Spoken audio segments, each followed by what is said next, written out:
In Rome, during the release of Piranha 2, director James Cameron fell ill and had a dream about a metallic torso holding kitchen knives dragging itself from an explosion. He used the dream as inspiration to write a slasher-style film. His agent disliked the early concept of the horror film and suggested that he work on something else. Cameron instead decided to fire his agent. Cameron returned to California and stayed at the home of science fiction writer Randall Frakes, where he wrote the first draft of The Terminator. Cameron's influences included 1950s science fiction films, the fantasy television series The Outer Limits, and contemporary films such as The Driver and Mad Max. To translate the draft into a script, Cameron enlisted his friend Bill Wisher, who had a similar approach to storytelling. Wisher was given scenes involving Sarah Connor and the police department to write. As Wisher lived far from Cameron, the two communicated ideas by phoning each other and recording phone calls of them reading new scenes. We were talking about along the lines of me playing the heroic character. Right. Because that's what I thought you were coming in for. And the funny thing was, when I went to that lunch, I didn't see that as you know, in the back of my mind, I was thinking the Terminator, you were thinking the Terminator, but we sit and we have this polite lunch because we've never met each other, and neither one of us mentions it, right? And then we both go back to our guys and say, Terminator, you know. The initial outline of the script involved two Terminators being sent to the past. The first was similar to the Terminator in the film, while the second was made of liquid metal and could not be destroyed with conventional weaponry. Cameron felt that the technology of the time was unable to create the liquid Terminator and shelved the idea until the appearance of the T-1000 character in Terminator 2. Gale Hurd, who had worked at New World Pictures as Roger Corman's assistant, showed interest in the project. Cameron sold the rights for the Terminator to Hurd for $1 with the promise that she would produce it only if Cameron was to direct it. Hurd suggested edits to the script and took a screenwriting credit in the film, though Cameron stated that she did no actual writing at all.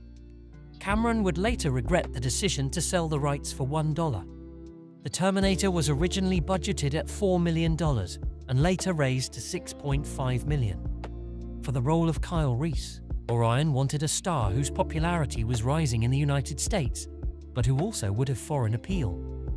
Orion co-founder Mike Medavoy had met Arnold Schwarzenegger and sent his agent the script for the Terminator. Cameron was uncertain about casting Schwarzenegger, as Reese says he felt he would need someone even more famous to play the Terminator.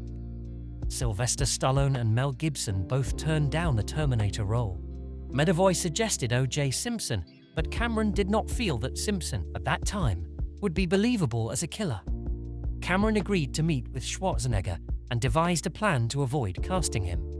He would pick a fight with him and return to Hemdale and find him unfit for the role. Cameron was entertained by Schwarzenegger, who would talk about how the villain should be played, and began sketching his face on a notepad, asking Schwarzenegger to stop talking and remain still. After the meeting, Cameron returned to Dolly saying Schwarzenegger would not play Reese, but that he'd make a hell of a Terminator. Cameron later stated that casting Arnold Schwarzenegger as our Terminator shouldn't have worked. The guy is supposed to be an infiltration unit, and there's no way you wouldn't spot a Terminator in a crowd instantly if they all looked like Arnold. It made no sense whatsoever. But the beauty of movies is that they don't have to be logical. They just have to have plausibility. If there's a visceral, cinematic thing happening that the audience likes, they don't care if it goes against what's likely. Schwarzenegger was not as excited by the film. During an interview on the set of Conan, the Destroyer, an interviewer asked him about a pair of shoes he had, which belonged to the wardrobe for the Terminator. Schwarzenegger responded, "Some shit movie I'm doing. It will take a couple of weeks." He recounted in his memoir, Total Recall, that he was initially hesitant, but thought that playing a robot in a contemporary film would be a challenging change of pace from Conan's in The Barbarian, and that the film was low profile enough that it would not damage his career if it were unsuccessful. In a later interview, he admitted that he and the studio regarded it as just another B-movie.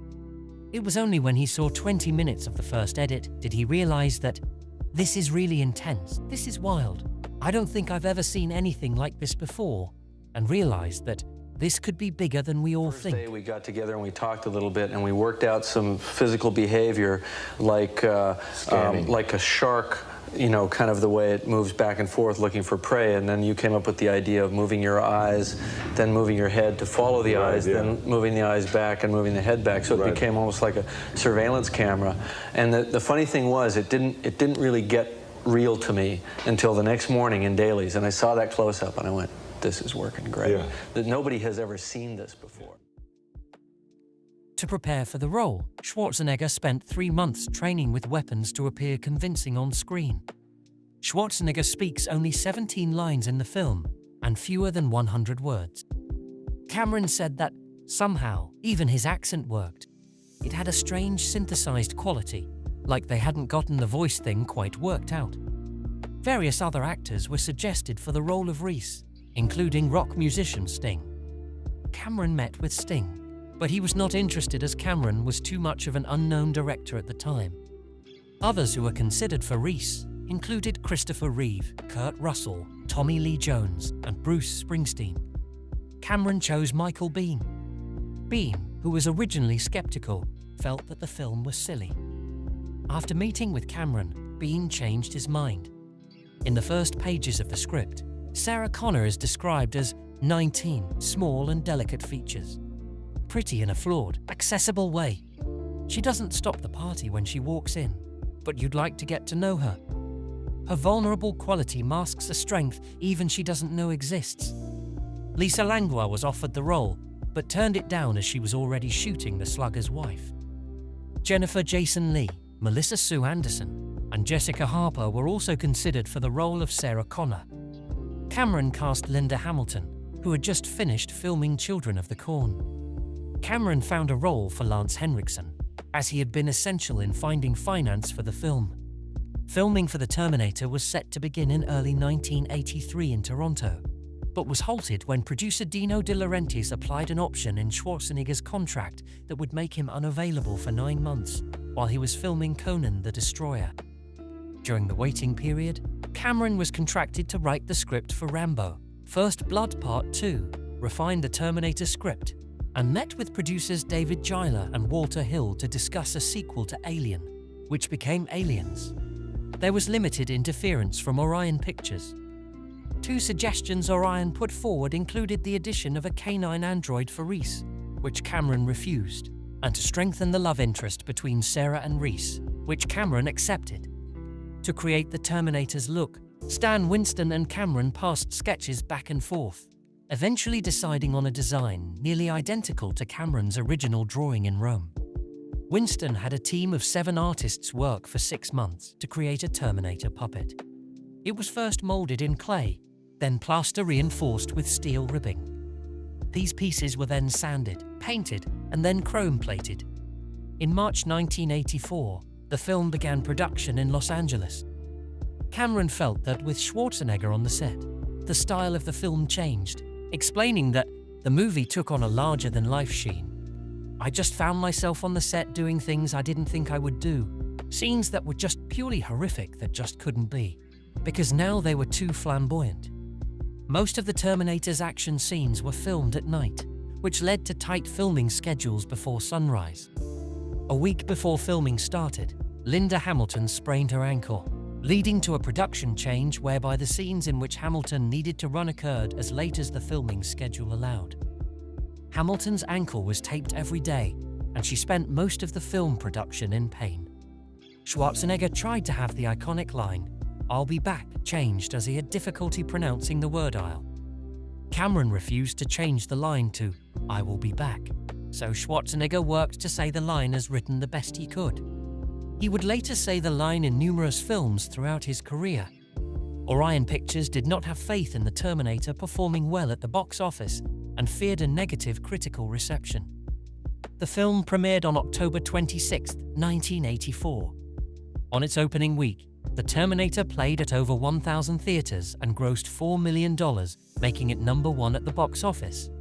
The Terminator grossed $38 million in the United States and Canada, eventually achieving a worldwide gross of $78 million. Contemporary critical responses to The Terminator were mixed. Variety praised the film, calling it a blazing, cinematic comic book, full of virtuoso movie-making, terrific momentum, solid performances, and a compelling story.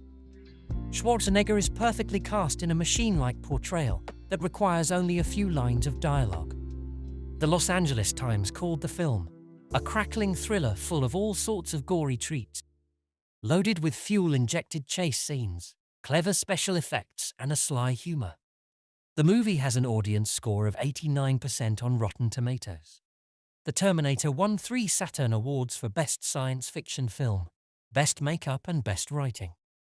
Schwarzenegger's line, "I'll be back," became a catchphrase and was voted the 37th greatest movie quote by the American Film Institute. The Terminator is credited with launching Cameron's film career and solidifying Schwarzenegger's status as a leading man.